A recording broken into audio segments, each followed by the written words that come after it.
Hi friends, super star Mahesh Babu గారు ఛత్రపతి శివాజీ మహారాజ్ గారి పాత్ర వేస్తే బాగుంటుంది అని Tollywood star writer Paruchuri Gopalakrishna గారు తన అభిప్రాయం చెప్పారు. అయితే దాంతోపాటు మనం సూపర్ స్టార్ కృష్ణ గారి గురించి మనం మాట్లాడుకుందాం. ఎందుకు ఆయన శివాజీ పాత్ర వేయలేకపోయారు, ఏం జరిగింది, కథా కమామిషి ఏంటనేది మనం మాట్లాడుకుందాం. అయితే నేను నా విశ్లేషణలో భాగంగా ఈ వీడియోలో కొన్ని వివాదాస్పదమైన వ్యాఖ్యలు చేసే అవకాశం కూడా ఉంది. సత్యం మాట్లాడితే అలాగే ఉంటుంది కదా, కాబట్టి నేను మాట్లాడేది కరెక్టా కాదా మీ అభిప్రాయాలు కామెంట్ సెక్షన్లో రాసి మాతో పంచుకుంటారు అని చెప్పి ఆశిస్తున్నాం.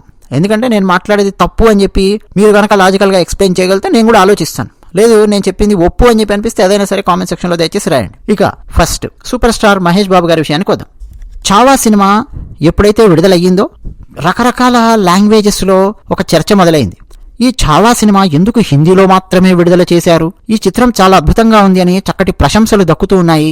మా ఛత్రపతి శివాజీ మహారాజ్ గారి కుమారుడు సంభాజీ మహారాజ్ గారి జీవిత చరిత్రను మా భాషలో చూసే అదృష్టం మాకు లేదా, ఇట్లా రకరకాల వ్యాఖ్యలు వినిపిస్తూ ఉన్నాయి. దర్శకుడు లక్ష్మణ్ ఉటేకర్ ఆయన హిందీలో దీన్ని తెరకెక్కించారు. ఈ మూవీ అండి ఈవెన్ మన తెలుగునాట కూడా హిందీలో చూసినటువంటి వాళ్ళందరూ కూడా ప్రశంసల వర్షం కురిపించారు. సో తెలుగులో ఈ సినిమా విడుదల చేయాలి, తెలుగులో చావా విడుదల చేయాలి అని చెప్పి సోషల్ మీడియా వేదికగా డిమాండ్ అనేది కనిపిస్తోంది.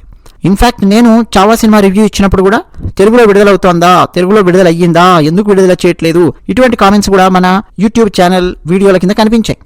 సో మన దేశం కోసం ప్రతాపాన్ని చూపిన ఇలాంటి గొప్ప గొప్ప చారిత్రాత్మకమైన వ్యక్తుల గురించి అందరికీ తెలియాలి అంటే అన్ని భాషల్లో చావా విడుదల చేయాలి అన్నటువంటి డిమాండ్ వినిపిస్తోంది. అయితే ఈ టైంలో అసలు అవన్నీ కాదు, ఛత్రపతి శివాజీ మహారాజ్ గారి కథను మన తెలుగు హీరోలు నటించి తెరకెక్కించాలి అని చెప్పి అభిమానుల మధ్య కూడా రకరకాల చర్చలు అన్నీ నడుస్తున్నాయి. ఈ టైంలో పరుచూరి గోపాలకృష్ణ గారు కొన్ని వ్యాఖ్యలు చేశారు, అవి వైరల్ అయ్యాయి. ఆయన మాట్లాడుతూ ఛత్రపతి శివాజీ మహారాజ్ గారి పాత్రలో మహేష్ బాబు చాలా బాగా సరిపోతాడు. ఎందుకు అనంటే సూపర్ స్టార్ కృష్ణకు తన జీవితంలో డ్రీమ్ ప్రాజెక్ట్ అయినటువంటి ఛత్రపతి శివాజీ మహారాజ్ గారి ఆ సినిమా అది తీయలేకపోయారు.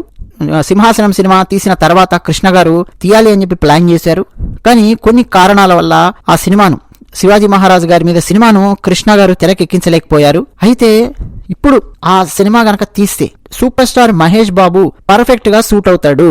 సూపర్ స్టార్ కృష్ణ నటించలేని ఒక పాత్ర ఇప్పటికీ అలాగే మిగిలిపోయింది, అదే ఛత్రపతి శివాజీ మహారాజ్. నేను మహేష్ బాబును కోరుతూ ఉన్నాను, మీరు కూడా అంటే మహేష్ బాబు అభిమానులు కూడా కోరండి, అడగండి. శివాజీ గెటప్కు ఆయన తండ్రి కృష్ణ మాదిరిగానే కరెక్ట్ గా మహేష్ బాబు సరిపోతాడు, అద్భుతంగా సెట్ అవుతాడు. సో శివాజీ పాత్ర మహేష్ చేస్తే భవిష్యత్తులో అంతర్జాతీయ స్థాయిలో గుర్తింపు దక్కుతుంది. ఛత్రపతి శివాజీగా మహేష్ కనిపించాలి అని చెప్పి నేను మహేష్ ను రిక్వెస్ట్ చేస్తున్నాను, ఆ పాత్రలో ఆయనను చూడాలని కోరిక నాకుంది అని పరుచూరి గోపాలకృష్ణ గారు మాట్లాడారు. వారి అభిప్రాయము వారు చెప్పారు. అయితే అండి ఇక్కడ అసలు కృష్ణ గారు శివాజీ మహారాజు గారి పాత్ర మీద ఎందుకు సినిమా తీయలేకపోయారు అనేది ప్రశ్న. నందమూరి తారక రామారావు గారికి ఎలాగైతే చారిత్రాత్మకమైన సినిమాలు తీయాలి, నటించాలి అన్న ఆలోచన ఉండేదో సరిగ్గా కృష్ణ గారికి కూడా ఆ స్థాయిలో ఒక జీల్ అనేది ఉండేది, ఒక పట్టుదల ఉండేది, ఎలాగైనా చేయాలి అని చెప్పి. అటువంటి పట్టుదలే ఆయనను అల్లూరి సీతారామరాజు లాంటి అద్భుతమైన సినిమా తెరకెక్కించడంలోనూ అందులో నటించడంలోనూ కృష్ణ గారి పాత్ర అంతా ఇంత కాదు. సో ఇప్పటికీ మన తెలుగు వాళ్ళకి అల్లూరి సీతారామరాజు ఎవరు అని అంటే కృష్ణ గారి ఫేసే గుర్తొస్తుంది, అంత అద్భుతంగా నటించారు. తర్వాత కృష్ణ గారికి ఎలాగైనా ఛత్రపతి శివాజీ మహారాజ్ గారి పాత్రలో నటించాలి అని చెప్పి ఉండేది. ఆ కోరిక ఏ స్థాయిలో ఉండేది మీరు చూడాలి అని చెప్పి అనుకుంటే డాక్టర్ సినీ యాక్టర్ అని చెప్పి ఒక సినిమా వచ్చింది, డబుల్ యాక్షన్ తో కూడినటువంటి సినిమా కృష్ణ గారిది. అందులో డబుల్ యాక్షన్ లో ఒకరేమో డాక్టర్ ఉంటారు, ఒకరేమో సినిమా నటుడు అవుతారు. ఆ సినిమా నటుడు అయిన సందర్భంలో కూడా రకరకాల డైలాగ్స్ చెప్పడము అవన్నీ కూడా మనం చూడవచ్చు. అందులో భాగంగా నిజానికి ఆ సినిమాకు ఆత్రేయ గారు డైలాగులు రాసినప్పటికీ ప్రత్యేకంగా ఛత్రపతి శివాజీ మహారాజు గారి ఏకపాత్రాభినయాన్ని ఆ సినిమాలో కృష్ణ గారు నటించి చూపించారు. కృష్ణ గారి కోసం అని చెప్పండి ఆ శివాజీ పాత్రకు సంబంధించిన డైలాగులన్నీ దానవీర శూరకర్ణకు డైలాగులు రాసిన కొండవీటి వెంకట కవి గారి చేత ప్రత్యేకంగా వర్షన్ రాయించి ఆ వర్షన్ని చెప్పారండి ఏకపాత్రాభినయంలో కృష్ణ గారు. అంటే శివాజీ మహారాజు గారి పాత్ర డైలాగ్స్ చెప్పారు ఆ సినిమాలో. అక్కడి నుంచి ఇంకా కృష్ణ గారికి ఆ మక్కువ అనేది అలా పెరుగుతూ వచ్చింది, ఎలాగైనా చేయాలి అని చెప్పి ఒక పెద్ద టీంని కూర్చోబెట్టుకొని శివాజీ మహారాజు గారి పాత్ర ఎలా హావభావాలు ఎలా ఉంటాయి, ఎలా ప్రవర్తిస్తుంది, ఏం చేస్తుంది, ఆయన జీవిత చరిత్ర ఏమిటి మొత్తం స్టడీ చేశారు. దాదాపు స్క్రిప్ట్ వర్క్ పూర్తి వచ్చిందని చెప్పలేం కానీ ఒక క్లారిటీ వచ్చింది. శివాజీ మహారాజు గారి జీవితం మీద సినిమా తీస్తే ఏం తీయాల్సి వస్తుంది అనేది ఆయనకు క్లారిటీ వచ్చింది. ఎప్పుడైతే క్లారిటీ వచ్చిందో కృష్ణ గారు ఆ సినిమా తీయడం మానుకున్నారు. కృష్ణ గారు మరణించినప్పుడు 2022లో నాకు ఇంకా గుర్తు, ఈనాడు దినపత్రిక చిత్ర అది ఉంటుంది చూడండి, ఆ సినిమా పేజ్ ఉంటుంది కదా, అందులో ఆ కృష్ణ గారికి సంబంధించిన పాత విషయాలు అవన్నీ రాస్తూ ఇది కూడా రాశారు. కావాలంటే మీరు చూసుకోవచ్చు. 15 నవంబర్ 2022 ఈనాడు దినపత్రిక సినిమా పేజ్. అందులో ఈ మొత్తం కొన్ని విషయాలు రాస్తూ శివాజీ మహారాజ్ గారి పాత్ర కృష్ణ గారు పలు కారణాల వల్ల చేయలేకపోయారు, కొన్ని కారణాల వల్ల చేయలేకపోయారు అని చెప్పి ఈనాడు దినపత్రిక వాళ్ళు రాసి అలా పైన పనిగానిచ్చారు. కానీ ఆ కొన్ని కారణాలు పలు కారణాలు ఏంటి అనేది కృష్ణ గారే అంతకుముందు ఒకసారి ఓపెన్ గా చెప్పారు. శివాజీ మహారాజు గారి మీద సినిమా తీస్తే ముస్లింలకు వ్యతిరేకంగా ఇందులో డైలాగ్స్ ఉంటాయి, ముస్లింలకు వ్యతిరేకంగా నేను యాక్ట్ చేయాల్సి వస్తుంది, ముస్లింలకు వ్యతిరేకంగా సీన్స్ ఉంటాయి, డైలాగ్స్ ఉంటాయి, కాబట్టి నేను ఆ సినిమా తీయడం లేదు. ఆ సినిమా తీయడం వల్ల హిందువులకు ముస్లింలకు గొడవలయ్యే విధంగా నేను కూడా ఒక కారణం అవుతాను, ప్రోత్సహించిన వాడిని అవుతాను, సో నేను ఆ సినిమా నేను తీయను అని కృష్ణ గారు చాలా ఓపెన్ డాష్ మీద చెప్పి శివాజీ మహారాజ్ గారి పాత్ర తాను చేయడం లేదు అని చెప్పారు. కానీ ఆయనకు ఆ శివాజీ మహారాజ్ గారి పాత్ర వేయాలి అన్న ఆ కోరిక మాత్రం పోలేదు. అందుకే చంద్రహాస్ అని చెప్పి ఒక సినిమా వచ్చింది. ఆ సినిమాలో కృష్ణ గారు శివాజీ మహారాజ్ గారి పాత్ర ఆహార్యం గెటప్ వేసుకొని అందులో యాక్ట్ చేశారు కొన్ని సీన్స్. అలాగే నెంబర్ 1 సినిమాలో ఒక సాంగ్ వస్తుంది, సౌందర్య గారు కృష్ణ గారు నటించినటువంటి నెంబర్ 1 సినిమా కృష్ణారెడ్డి గారు తీశారు. అందులో ఛత్రపతి శివాజీ మహారాజు గారి లాగా కృష్ణ గారు ఒక గెటప్ వేసుకొని గుర్రం మీద రావడము, ఖడ్గం పట్టుకొని నడుస్తూ రావడము, అదంతా కూడా స్క్రీన్ మీద చూపించి మొత్తానికి కృష్ణ గారు అలా తను సాటిస్ఫై అయ్యారు.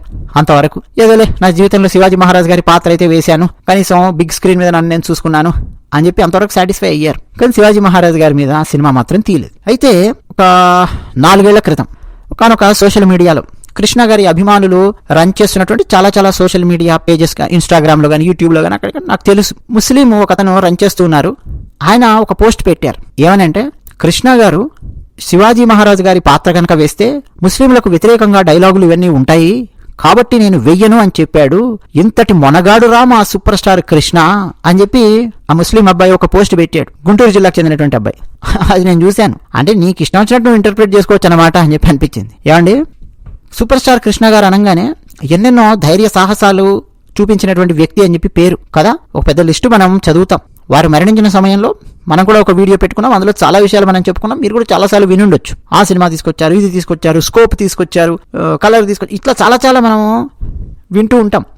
కానీ అసలైన డేర్ డెవిల్ ఇదిగో ఛత్రపతి శివాజీ మహారాజ్ గారి సినిమా గనక తీసుంటే ఆయనకి ఎంత డేర్ డెవిల్ అనేది ఇంకా బయటపడేది. ఆయనను ఎవరు కాలుబట్టి లాగారు అంటే అదేం లేదు, ఆయననే నిర్ణయం తీసుకున్నారు. స్క్రిప్ట్ మొత్తం విన్నాక ముస్లింలకు వ్యతిరేకంగా పాషండులు అని, ఎడారి మతాల వాళ్ళు అని రకరకాల డైలాగ్స్ చెప్పాల్సి వస్తుంది. నిజంగా చెప్పాలంటే స్ట్రాంగ్ గా హిపోక్రసీ లేకుండా సినిమా తీయాలి అంటే ఆ రేంజ్ లో లెఫ్ట్ అండ్ రైట్ ఇచ్చే డైలాగ్స్ చెప్పాల్సి వస్తుంది. అలాగే ఆ ముస్లిం రాజులు ఔరంగజేబు సేనలు వాళ్ళందరూ చేసే దాష్టికాలు, వాళ్ళ ఆకృత్యాలు అవన్నీ సినిమాలో చూపించాల్సి వస్తుంది. ఆబ్వియస్ గా వాళ్ళే కదా విలన్స్ అవుతారు, ఔరంగజేబు వీళ్ళందరూ బ్యాచ్. సో కృష్ణ గారు శివాజీ పాత్రలో ఎట్లా ఆ అరాచకాలను ఎదుర్కొన్నారు, ఎలా తొక్కిపట్టి నార తీసి ఎలా రాయగఢ్ కోట తాను అక్కడ ఉండి రాయగఢ్ కోట నుంచి ఎట్లా పరిపాలించారు, ఒక్కొక్క కోటను ఎట్లా పట్టుకున్నారు, ముస్లింలను ఎట్లా చీల్చి చెండాడారు, ఇవన్నీ చూపించాల్సి వస్తుంది. ఎందుకు వచ్చిన బాధ అని పక్కన పెట్టేశారు. అయితే అండి హిందువులకు ముస్లింలకు ఏదో గొడవలు అవుతాయనో అదనో ఇదనో ఎన్ని కారణాలు ఎవరు చెప్పినప్పటికీ అసలు విషయం మీరు మర్చిపోకూడదు. కృష్ణ గారు ఏ పార్టీలో ఉన్నారండి చెప్పండి సార్, ఏ పార్టీలో ఉన్నారు? కాంగ్రెస్ పార్టీలో ఉన్నారు కృష్ణ గారు. ఆ టైంలో హీరోలు హీరోయిన్లు వీళ్ళందరూ కాంగ్రెస్ పార్టీలో ఉండేవాళ్ళు, విలన్స్ క్యారెక్టర్ ఆర్టిస్టులు వీళ్ళందరూ తెలుగుదేశం పార్టీలో ఉండేవాళ్ళు అని చెప్పి ఒకటి సరదాగా చమత్కరిస్తుంటారు జర్నలిస్టులు. కృష్ణ గారు కాంగ్రెస్ పార్టీలో ఉన్నారు. రాజీవ్ గాంధీ గారితో కూడా ఆయన ఫోటోలు అవన్నీ కూడా మనం చూడొచ్చు. అంటే కాంగ్రెస్ పార్టీతో కృష్ణ గారు కలిసి తిరుగుతున్నారంటే ఆబ్వియస్ గా పక్కన వాళ్ళందరూ కూడా లాగుతారు. వద్దు శివాజీ పాత్ర కనుక మీరు వేశారంటే ముస్లింలకు వ్యతిరేకంగా డైలాగ్స్ ఉంటాయి, అనవసరంగా మనకు ముస్లిం ఓట్లు పోతాయి కాంగ్రెస్ పార్టీకి. కృష్ణ లాంటి వ్యక్తి అంటే ఒక ఫేస్ వాల్యూ లాగా కాంగ్రెస్ పార్టీకి కనిపిస్తాడు కొన్ని ప్రాంతాలలో, ముఖ్యంగా తెలుగునాట ఒక పెద్ద hero super star Krishna Congress పార్టీలో ఉన్నారు అని అంటేనే మనకెంత గొప్ప పేరు అది. అటువంటి మీరు గనక ముస్లింలకు వ్యతిరేకంగా డైలాగ్స్ ఉన్నటువంటి సినిమాలో యాక్ట్ చేస్తే మనకు ఓట్లు పోతాయి, మైనారిటీల సపోర్ట్ పోతుంది. ఇట్లా రకరకాల చర్చలు ఇవన్నీ కూడా అసలు వచ్చాయో లేదో తెలియదు, కానీ ముందు కృష్ణ గారి ఆలోచన విధానం కూడా అలాగే ఉంటుంది. ఎందుకంటే కాంగ్రెస్ పార్టీలో ఉన్నారు ఆయన. మీరు కృష్ణ గారు 1988, 89, 90 ఆ తర్వాత 91 దాకా మీరు సినిమాలు చూస్తే మండలాధీశుడు, గండిపేట రహస్యం, ఇట్లా రకరకాలు నందమూరి తారక రామారావు గారి మీద సినిమాలు. వంగవీటి మోహన్ రంగా గారిని రామారావు గారు ఏదో చేయించాలన్నట్టు డైలాగ్స్, సీన్స్, తర్వాత ఏదో అక్కడ గండిపేట ప్రాంతంలో శివ పూజలు చేయిస్తారు అని, ఇట్లా రకరకాల సినిమాలు రామారావు గారి మీద వస్తుండే. ఆ సినిమాలలో ఎక్కువ సినిమాలు డైరెక్ట్ చేసింది విజయ నిర్మల గారే. అంటే ఒక రకంగా తెలుగుదేశం పార్టీకి వ్యతిరేకంగా తీసేటటువంటి సినిమాలు. కృష్ణ గారు కాంగ్రెస్ పార్టీలో ఉన్నారని అందరికి తెలిసిన విషయమే. ఆయన బహిరంగ వేదికల మీద కూడా ఆయన పంచుకోవడం తెలుసు అందరికి. సో ఎంతసేపు వీళ్ళ ఆలోచన విధానము కాంగ్రెస్ పార్టీలో ఉండేసరికి ఎలా వెళుతుందంటే, అమ్మో మైనారిటీలకు గనక మనం వ్యతిరేకంగా సినిమా తీసామంటే, మైనారిటీల సపోర్ట్ పోయిందంటే కాంగ్రెస్ పార్టీకి, వేరే పార్టీలు ఆవపడే అవకాశం ఉంది. ఆ వేరే పార్టీ ఎవరు? తెలుగునాట తెలుగుదేశం పార్టీ. తెలుగుదేశం పార్టీ లాభపడే అవకాశం ఉంది. ఎందుకు వచ్చిన బాధ అని చెప్పి ఇట్లా రకరకాల క్యాలిక్యులేషన్స్, రకరకాల మ్యానిపులేషన్స్ చుట్టుపక్కల ఇవన్నీ చాలా పనిచేసి ఉంటాయండి. లేకపోతే అండి ఛత్రపతి శివాజీ మహారాజ్ గారి పాత్ర కృష్ణ గారు వేయడానికి ఏంటి చెప్పండి సమస్య? పోనీ డైరెక్ట్ ముస్లిమ్స్ మీద డైలాగ్స్ అన్ని రేకుండా కూడా వాళ్లను నర్మగర్భంగానే ఔరంగజేబ్ అండ్ కోని విలన్లుగా చిత్రీకరిస్తూ తీయొచ్చు. అలా తీయడానికి ఏం సమస్య వచ్చింది నాకు అర్థం కాలేదు. ఇప్పుడు చాలా సినిమా మీరు చూస్తే ముస్లిమ్స్ని డైరెక్ట్గా తిడుతున్నట్టు ఎక్కడ ఉండదు. అఫ్కోర్స్ అయినా కానీ ముస్లిమ్స్ చాలా మంది ఆ సినిమాను వ్యతిరేకిస్తున్నట్టు సోషల్ మీడియాలో పైత్యం చిమ్మడము, పైత్యంగా అక్కడము అవన్నీ మనం చూడొచ్చు. ధర్మం అని చెప్పి వాడతాడు, నేను నా ధర్మాన్ని మార్చుకోను ఇట్లా మాట్లాడతాడు. విక్కీ కౌశల్ పాత్ర చేత అట్లా మాట్లాడిస్తాడు డైరెక్టర్. ముస్లింలను తిడుతున్నట్టు, ముస్లింల మీద డైలాగ్స్ కానీ అటువంటివేమీ కూడా చాలా సినిమాలో ఉండవు. కానీ నర్మగర్భంగా అర్థమైపోయింది జనాలకు.